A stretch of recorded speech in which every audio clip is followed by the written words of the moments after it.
सखी सहेली कार्यक्रम सुनने वाली सभी सखियों और सखाओं को मंदाकिनी जोशी का नमस्कार। और दीपा जी कहाँ गुम हो भाई, आपको भी नमस्कार। जी बिल्कुल मंदाकिनी जी, आपको नमस्कार और हमारे सभी सखी सहेलियों श्रोता भाइयों को दीपा माहेश्वरी का नमस्कार। तो कहाँ खोई हुई थी आप? बिल्कुल नहीं, ऐसा लग रहा था ना कि ठंडा ठंडा कुछ पिया जाए। अरे तो आपके पास ये बोतल रखी तो है जिसमें कुछ, मुझे तो ठंडा पेय ही लग रहा है। क्या है ये? इसके अंदर पुदीना है और कुछ थोड़े से खीरे के टुकड़े हैं। अरे वाह, बहुत अच्छा लगता है, बिल्कुल ठंडा। फ्रिज का नहीं है, फ्रिज का पानी नहीं है। अच्छा, ताजा पानी है। अच्छा, लेकिन जैसे ही हम इसको लेकर पीते हैं ना तो बिल्कुल एकदम तरावट से आ जाती है। मैं भी ऐसा ही करती हूँ कई बार जब है ना। आपकी भी बॉटल में आप बता रही थी उस दिन कि आप क्या क्या रखती हैं, वो भी तो बताइए। हाँ, बहुत सारी चीजें डाल लेती हूँ। कई बार धनिया भी डाल लेती हूँ, खीरा डाल लेती हूँ, ककड़ी डाल लेती हूँ, पुदीना आपने बताया ही है, और कई बार थोड़ा बहुत शरबत भी डाल लेती हूँ चुपके से। अच्छा तभी अगर हम मांगते हैं ना कि आपकी बोतल में क्या है जरा दीजिए, तो आपकी पसंद का शरबत होता है तो आप हमें नहीं देते जनाब, नहीं देते, क्योंकि अपनी पसंद का शरबत तो हमें ही पीना होता है ना। तो भाई आज आपने वैसे पेय पदार्थ रखे भी हैं, तो हमारे श्रोताओं से किस तरह के ठंडे पेय मंगवाने वाली हो? जो भाई छाछ, मट्ठा, लस्सी, ये सब तो सबके घर में बनता है, लेकिन उसके अलावा और क्या खास हमारी सखियां बनाती हैं कुछ ठंडी ड्रिंक्स की बात अगर की जाए अच्छा तो हमारे क्या हमें बताएंगे और एक दो इसमें रेसिपीज आ भी गई हैं, तो हमारे श्रोताओं का शामिल करेंगे सेगमेंट है जी। और वो बताएंगे कि कितने ठंडे पेय किस तरह से इस गर्मी के मौसम में बनाए जा सकते हैं, जो आपके स्वास्थ्य के लिए भी हितकारी होने चाहिए, है ना।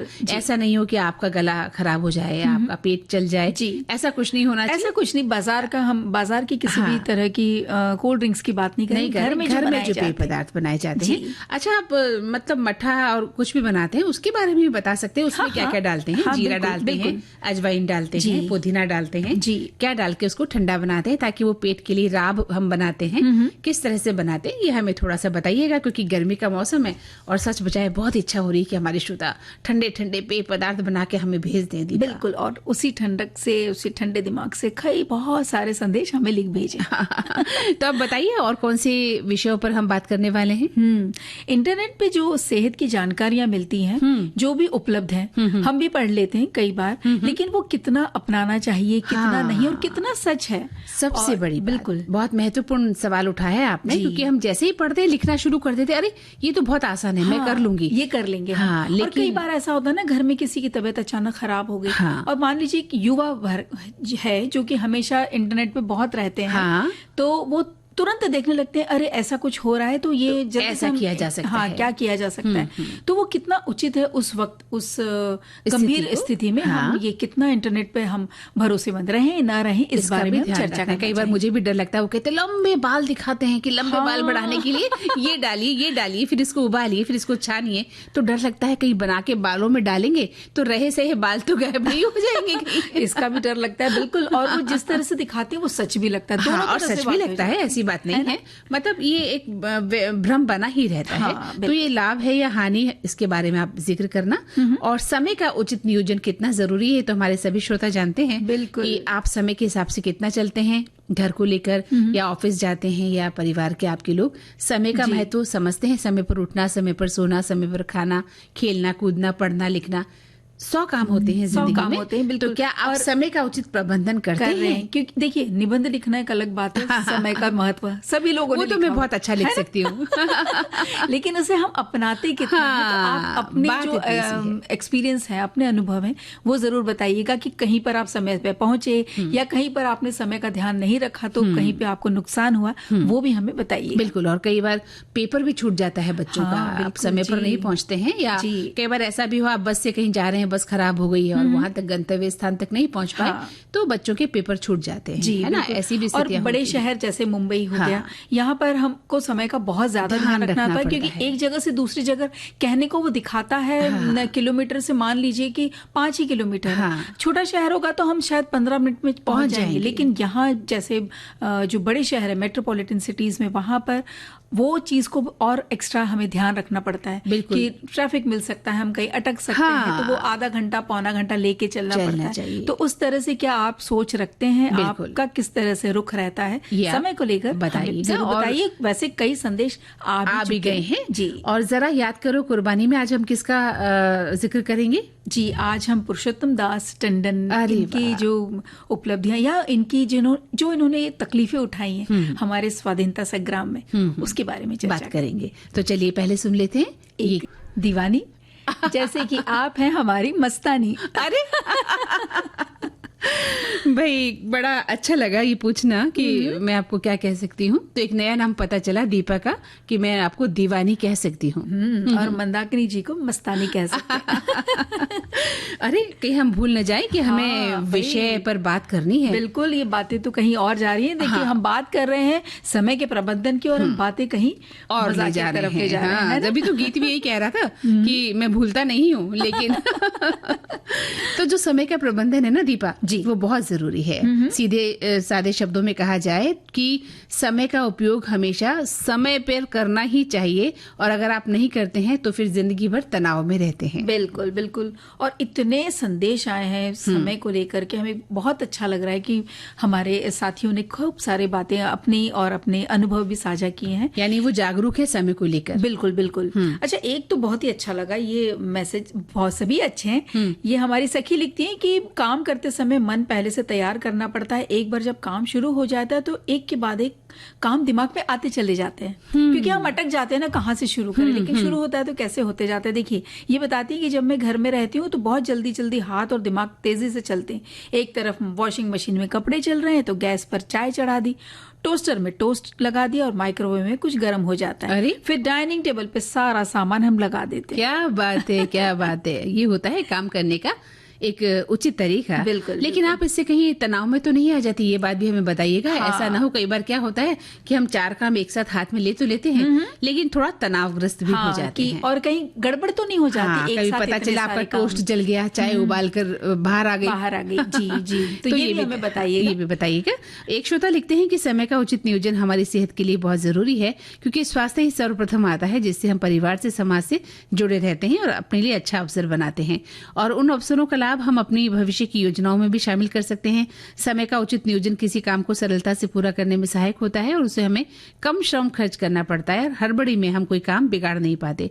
हमारा पैसा भी ज्यादा लगता है अगर हम ध्यान नहीं देते हैं, और श्रम भी ज्यादा खर्च करना पड़ता है। एक समयबद्ध तरीके से कार्यक्रम को जब हम पूरा करते हैं तो समय भी कम लगता है और पैसा भी कम लगता है। जी बिल्कुल। देखिए, कितनी सही बात लिखी है। अच्छा, एक और ये संदेश है कि हम ज्यादा करके काम को टालने के लिए कहीं ना कहीं कुछ समय का बहाना बना देते हैं, लेकिन ये बात बिल्कुल ठीक नहीं है। यदि काम करने वाले सभी कार्यों को उचित विचार करके समय का उचित विभाजन कर लें तो हमारे सभी काम समय पर पूरे हो सकते हैं। जी। ये कहती हैं कि मुझे अपने पापा की एक बात हमेशा याद रही कि शादी के बाद मुझे पढ़ने के लिए टाइम नहीं मिलता था। घर में काम बहुत था। पापा को मैं कहती कि टाइम नहीं मिलता पढ़ने के लिए, वो कहते हैं रात को सोने से 2 घंटे कम कर लो तो कभी नहीं कहना होगा कि टाइम नहीं है। अरे वाह, क्या बात है ना। पिता ने सीख दी कि किस तरह से आपको अपना टाइम मैनेज करना है। है ना। हाँ। और एक श्रोता लिखते हैं कि हमें अपना एक हर काम समय के अनुसार करना चाहिए, क्योंकि बीता हुआ समय कभी वापस नहीं आता। यदि हम समय के साथ न चलें तो हमारे बहुत सी समस्याएं आ सकती हैं। हमें एक ही समय पर बहुत सारे काम करने पड़ जाते हैं। यदि हम समय का सही उपयोग करेंगे तो हमारा काम भी सरल हो जाएगा और अपना काम शांतिपूर्वक हम कर सकते हैं। बिल्कुल। जैसे पहले बात हो रही थी कि तनाव नहीं रहता, नहीं तो फिर हम भागते रहते हैं कि अरे ये बाकी है वो बाकी। एक संदेश कह रहा है कि व्यक्तिगत और पेशेवर दोनों तरह के जीवन में इसका बहुत महत्व है। व्यक्तिगत स्तर पर समय को सही तरीके से प्रबंधित करने के लिए हम स्वस्थ, सकारात्मक और सफल जीवन जी सकते हैं। निरंतरता और समय पर काम करने की आदत हमें सफलता की ओर ले जाती है। पेशेवर जीवन में समय का सही उपयोग करना व्यावसायिक आदतों और कार्य संगठन में मदद करता है। समय पर काम करने से प्रदर्शन और उत्पादकता बढ़ती है और संगठन को सफलता की ऊंचाइयों तक पहुंचाने में भी मदद मिलती है। बिल्कुल बिल्कुल सही कहा इन्होंने। वहीं एक श्रोता लिखते हैं कि समय का उचित नियोजन बहुत जरूरी है। अगर समय अगर जीवन में आ जाए तो फिर लगता है कि हम लोग एक सही तरीके से अपने जीवन को सही तरीके से काम कर लेंगे। लोग लगे हुए हैं अपनी व्यस्त दिनचर्या और रात्रिचर्या को व्यवस्थित करने में, फिर भी कहीं ना कहीं कुछ कमी रह जाती है। बहुत सारे मैनेजमेंट कोर्स होते हैं, किंतु समय का सही नियोजन विभिन्न प्रकार की कोशिश से नहीं बल्कि अपने आत्मविश्वास और आत्मज्ञान पर निर्भर करता है। इसी के परिणाम स्वरूप समाज में प्राय विभिन्नता दिखती है। समय का नियोजन समाज में एक चुनौती बनकर उभरा है कि लोग इंटरनेट के प्रभाव में अपने संसार को मुट्ठी भर लेने के प्रयास में लगे हुए हैं और देर रात तक बैठे रहते हैं और कई तरीके की समस्याएं उत्पन्न कर लेते हैं। जी, और समय, वक्त या काल हर दम आगे चलता रहता है। हमारे जीवन का जो नियोजन है भविष्य तो काल के हाथ में है, ये कहती हैं। लेकिन काल ने हमें जो भी समय दिया है उसका उचित नियमन करना तो हमारे हाथ में है। जैसे कह रही हैं, योग्य समय पर रोटी नहीं उल्टी तो जल जाती है, समय पर पानी नहीं दिया तो पौधा सूख जाता है। हर तरह की अनहोनियां ना हो इसलिए नियोजन की अनेक बातें होती हैं। इंसान सतर्क रहकर बचपन से लेकर बुढ़ापे तक समय का सही नियमन करने की कोशिश करता रहे, क्योंकि कहते हैं ना कि स्टिच इन टाइम सेव्स 9। बिल्कुल सही कहा इन्होंने। जी बिल्कुल। और एक और संदेश है मंदाकिनी जी कि समय का उचित नियोजन हमारे लिए बहुत महत्व रखता है। जैसे विविध भारती का उदाहरण ही काफी है, जहाँ हर प्रोग्राम अपने निर्धारित समय पर सुनने मिलते हैं। कोई भी कार्य का समय पर होना जरूरी है। समय हमें हमेशा सावधान भी रखता है। जो समय और जो पल चला गया वो वापस नहीं आने वाला, क्योंकि आने वाला पल जाने वाला है। हो सके तो इसमें जिंदगी बिता लो। और ये उन्होंने कुछ गीत की पंक्तियां भी लिख दी हैं और ये कहते हैं कि मैं पिछले 15 साल से सेवानिवृत्त हूँ। मैंने भी नित्य क्रम बना लिया है। सवेरे 5 बजे जागो, सुबह हो गई, सुनते हुए प्राणायाम योगा व्यायाम कर लेता हूँ। दोपहर का जो काम निपटा कर दोपहर भोजन के बाद विविध भारती की गीत माला सुन लेते हैं, छोटी सी एक झपकी ले लेते हैं और फिर बाद में सखी सहेली से जुड़ जाते हैं। हर रोज शाम करीब 5 बजे 5 किलोमीटर ये चलते भी हैं और रात को छाया गीत सुनने के साथ इनकी शुभ रात्रि हो जाती है। कितना सुंदर वर्णन किया है इन्होंने ना अपनी दिनचर्या का। बिल्कुल। लेकिन समय पर करते हैं हर काम, है ना। जी। और एक लिखते हैं श्रोता कि समय का नियोजन, टाइम मैनेजमेंट सिर्फ ऑफिस में नहीं घर में भी उनकी बेहद जरूरत होती है। घर में भी इस टाइम नियोजन को लागू करना पड़ता है। इस नियोजन के तहत अगर सभी घर के लोगों का सहयोग होता है तो सारा काम सुचारू रूप से हो जाता है। कोई चिलपौ नहीं होती, ना ही किसी की टिफिन छूटती है, ना किसी की बस निकलती है। टाइम नियोजन मैनेजमेंट में गृहिणियों को नंबर 1 पर रखती हूँ। क्या गजब मैनेजमेंट चलता है। ये बिल्कुल ये तो सही बात है कि इसलिए वो कहते हैं ना कि मल्टीटास्कर होती है। बिल्कुल। और वो पूरे घर को साथ लेकर चलती हैं, सुबह उठती हैं, देर रात सोती हैं जी। और मजा ले कोई चीज इधर से उधर हो जाए। एक और संदेश बस ले लेते हैं कि आप अपने काम के लिए लिस्ट बना लें कि हम किस समय कौन सा काम करेंगे और उस काम को इस समय के साथ इस समय के अंदर ही कर लेंगे। उसके साथ और कोई काम ना करें, उससे आपका ध्यान 1-2 कामों में भटक जाता है। इसलिए एक समय में एक ही काम करें और अगर कभी समय ज्यादा हो जाए तो अपने आप को तनाव में ना डालें और उसको आप अगले दिन भी कर सकते हैं या उसका नियोजन किया जा सकता है। तो कहने का उनका मतलब ये है कि एक ही बार में एक काम करें। ठीक है, तो हम भी एक ही बार में अब ये काम करते हैं कि एक प्यारा सा गीत सुनवाते। चलिए। जल्दी नहीं उठती हूँ, लेकिन एक बार सुबह उठने के बाद पूरे दिन के काम काज मैं बिल्कुल टाइम से करती हूँ। मेरे हर काम का समय निश्चित रहता है और कहीं जाना हो तो कोशिश करती हूँ समय पे पहुंचा जाए। ये बहुत जरूरी। अगर हमने किसी से वादा किया है कि हम 4 बजे आएंगे, अब कहने को हम कह देते हैं 4 साढ़े 4 बजे तक आएंगे, लेकिन नहीं, ऐसा नहीं है। हम 5 बजे 5:30 बजे पहुंचते हैं और सामने वाला भी हमारा इंतजार करता रह जाता है। उनका भी तो टाइम बहुत महत्वपूर्ण है, या उनका कोई जरूरी काम है वो कर सकते होंगे। तो जब पहुंचने वाले हैं तभी का टाइम दीजिए। तो ये एक बहुत जरूरी बात थी जो कि चाह रहे थे कि हम अपने सभी सखियों के साथ साझा करें। बिल्कुल सही कहा आपने। विविध भारती पर धूम मचा रहा है हेलो फरमाइश। मुद्दत से दूर थे तुम हम, एक जमाने के बाद मिलना अच्छा लगा। जब से ये प्रोग्राम बंद हुए थे ना, सब लोग चर्चाएं करते थे कि विविध भारती से कब प्रोग्राम चालू होंगे। हम लोगों को अब सफलता मिली है तो हमें बहुत खुशी है सर। श्रोताओं की पहली पसंद, पहला प्यार होता है ना, फोन प्रोग्राम होता है कि अपनी आवाज करोड़ों लोगों तक पहुंचे। और एक ऐसा रेडियो स्टेशन विविध भारती है कि आवाज श्रोताओं के कानों में गूंजती है।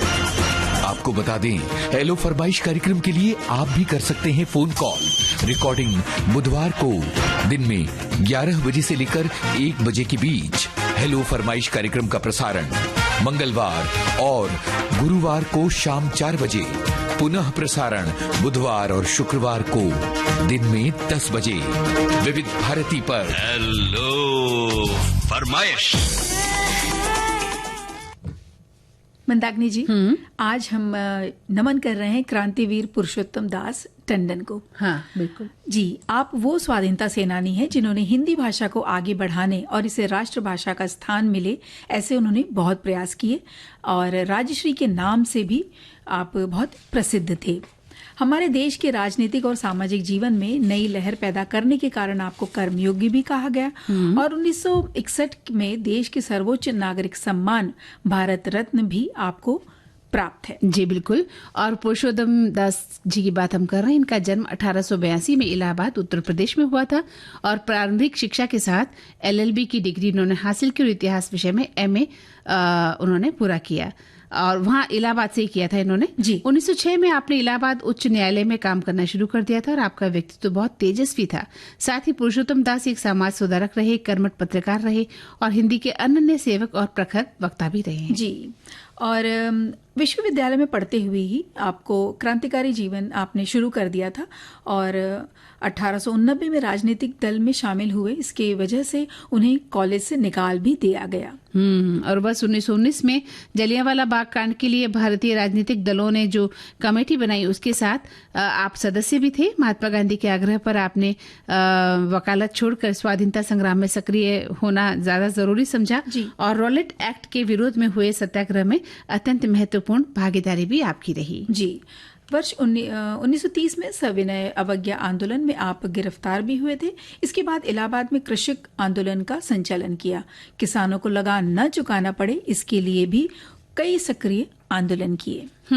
तो वर्ष 1931 में जब गोलमेज सम्मेलन से महात्मा गांधी वापस देश लौटकर आ रहे थे, उससे पहले ही जवाहरलाल नेहरू के साथ पुरुषोत्तम दास टंडन को भी गिरफ्तार कर लिया गया था। जी।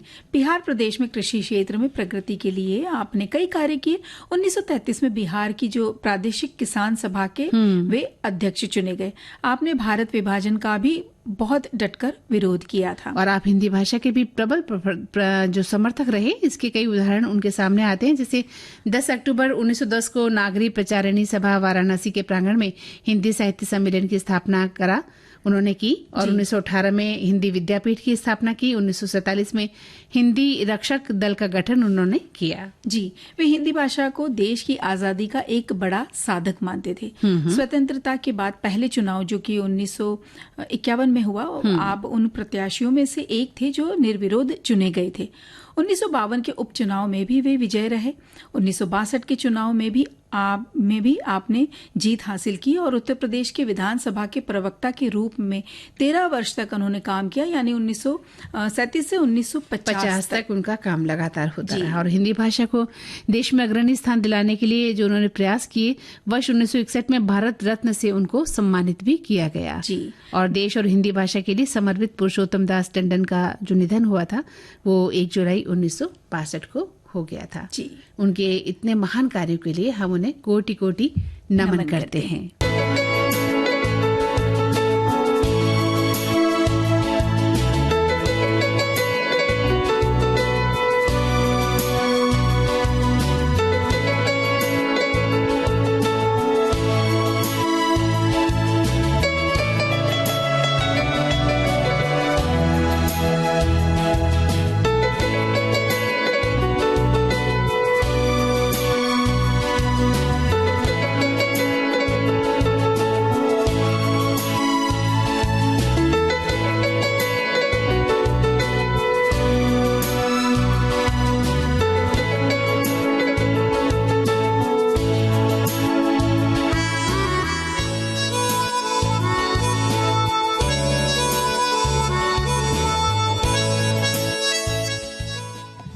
इस अंतराल के बाद सभी सुनने वालों का फिर से स्वागत करते हैं। जी बिल्कुल। हाँ। और अब बात हम कि इंटरनेट से जानकारियां जो मिलती है सेहत से संबंधित, उसके कितने लाभ हैं या हानि है। बहुत सारे संदेश आए हैं, हम संदेश भी लेते चलेंगे। लेकिन हाँ, हम अपनी बात भी कहना चाहते हैं कि इंटरनेट या नेट है या मोबाइल है, हम हमारे जीवन का एक ऐसा समय आ गया है जब हम इसके बगैर एक पल भी नहीं रह पा रहे हैं। बिल्कुल जी। और ऐसी स्थिति में इतनी सूचनाएं, इतनी जानकारियां हम इकट्ठा किए जा रहे हैं, उनका हमारे जीवन में महत्व है या नहीं, इसके बारे में हम नहीं सोचते हैं। बिल्कुल नहीं, और वो समझ में नहीं आ रहा कब हमारे जीवन का जैसे हिस्सा बन जाती है, क्योंकि एक क्लिक हमने करके हमने खोला और ढेर सारी जानकारी। हाँ।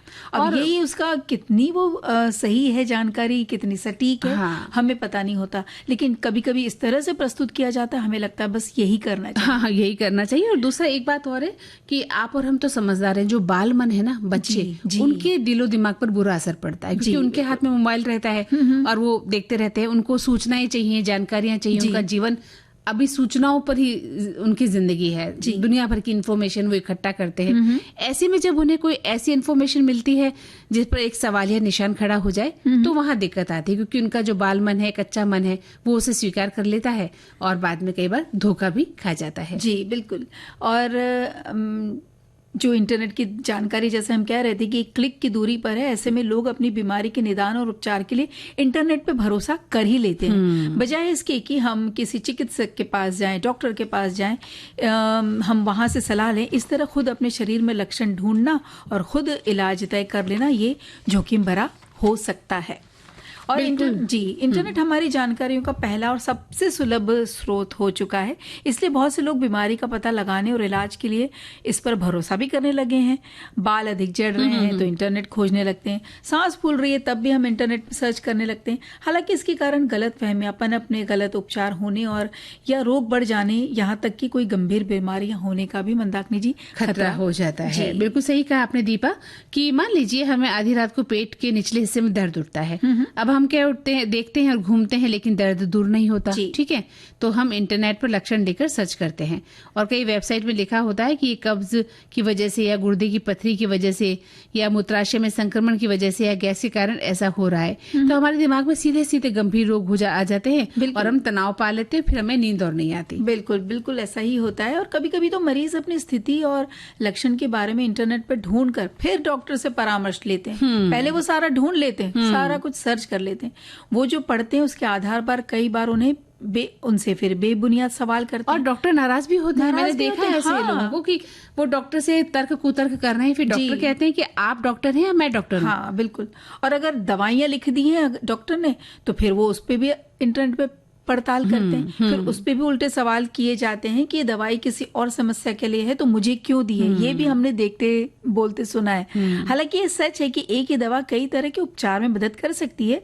अब ये तो देखिए कोई एक अनुभवी डॉक्टर है, वो ही बता सकता है। हमें लगता है कि जो सामने सामने बस जितनी जानकारी, हम उसी की उथली जानकारी पे ही हम भरोसा कर बैठते। बिल्कुल सही कहा आपने। और वेबसाइट को मरीज की मेडिकल हिस्ट्री और अन्य लक्षणों के बारे में तो कुछ पता नहीं होता दीपा, तो सही निदान के लिए तो ये जरूरी है ना कि डॉक्टर तो सब चेक करता है, उसे पता नहीं होता और हम उस पर विश्वास कर लेते हैं। खास तौर पर हमारे देश में मधुमेह और दिल की बीमारियां एक आम बात है और ऐसे में गलत निदान मरीज की स्थिति को और बदतर बना देता है। बिल्कुल।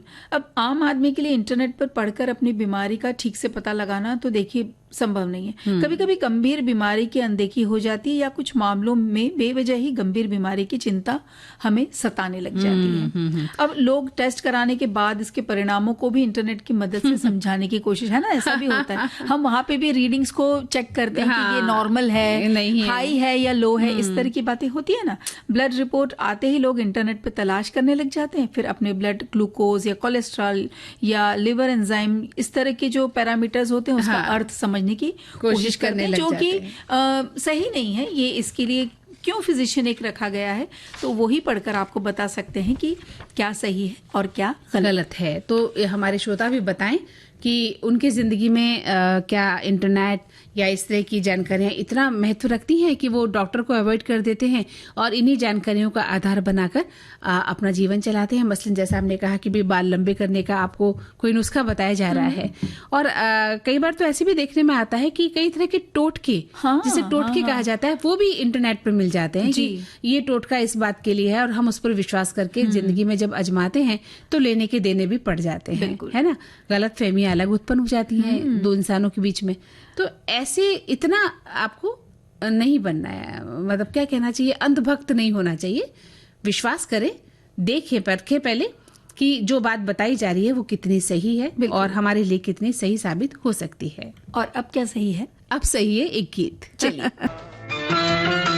विविध भारती पर हर रोज दिन में 1 बजे विविध भारती की गीत माला आपके साथ। जन्म जन्म का साथ है तुम्हारा। इस कार्यक्रम में हर पायदान पर होगी आपकी भागीदारी। हम और तुम, तो हम और आप पिरोएंगे गीतों की इस माला के मोती साथ साथ। हम साथ हैं। जुड़े रहिए हमारे साथ विविध भारती के फेसबुक पेज पर। विविध भारती की गीत माला हर रोज दिन में 1 बजे। विविध भारती, आपका जीवन संगीत। हाँ जी दीपा, बताइए कुछ। जी, बहुत सारे संदेश आए। हम तो संदेश बताना चाह रहे हैं। देखिए, इंटरनेट की जो सेहत संबंधी जो जानकारियां हैं, हमारे श्रोता कहते हैं कि आजकल तो घर घर में डॉक्टर बैठे हुए हैं। बड़ी सी बड़ी बीमारी और छोटी सी छोटी बीमारी गूगल महाशय सारी जानकारी दे देते हैं। सबसे बड़ी बात यह भी पता नहीं कि ये डॉक्टर भी हैं या नहीं। बस वीडियो डाल दिए और लोग उसे देखते हैं और उनकी बातों को फॉलो भी करते हैं। एक परिचित डॉक्टर से बात हुई तो उन्होंने कहा कि जब सारी जानकारियां आपको इंटरनेट पे मिली जाती है तो आपके स्वास्थ्य के बारे में भी बता देगा। हम तो बेकार इतनी मेहनत मेडिकल की पढ़ाई करके बैठे हैं, लेकिन जरूरी नहीं कि हर एक की बीमारी का एक ही लक्षण और सभी के शरीर में होता है।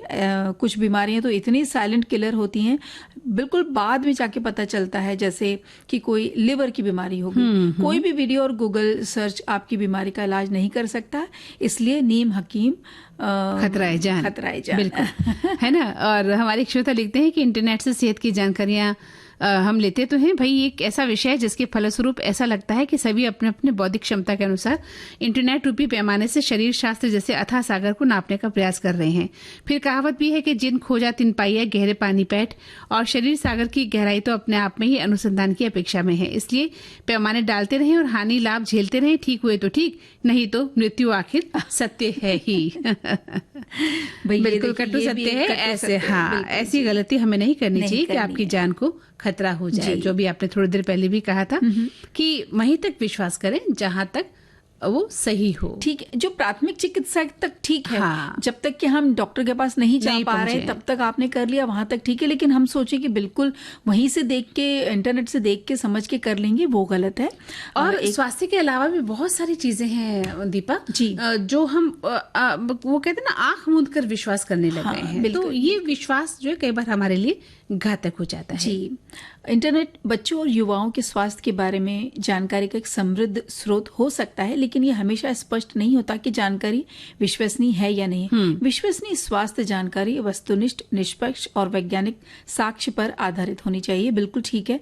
और वैज्ञानिक साक्ष्य अगर चाहिए तो भाई डॉक्टर जिन्होंने कि इतने सालों से पढ़ाई की, जो स्पेशलाइज्ड हैं, जो कि विशेषज्ञ हैं, उनके पास जाना जरूरी हो। हमेशा नहीं भी नहीं हो, तब भी हम अपने मन से कुछ न लें या जानकारी प्राप्त करके कुछ या न सुनी सुनाई बात पर भी हम विश्वास कर लेते हैं। हमें किसी पड़ोसी ने कहा ऐसा कर लो, हम कर लेते हैं। किसी ने कहा वैसा कर लो, हम वैसा कर लेते हैं, है ना।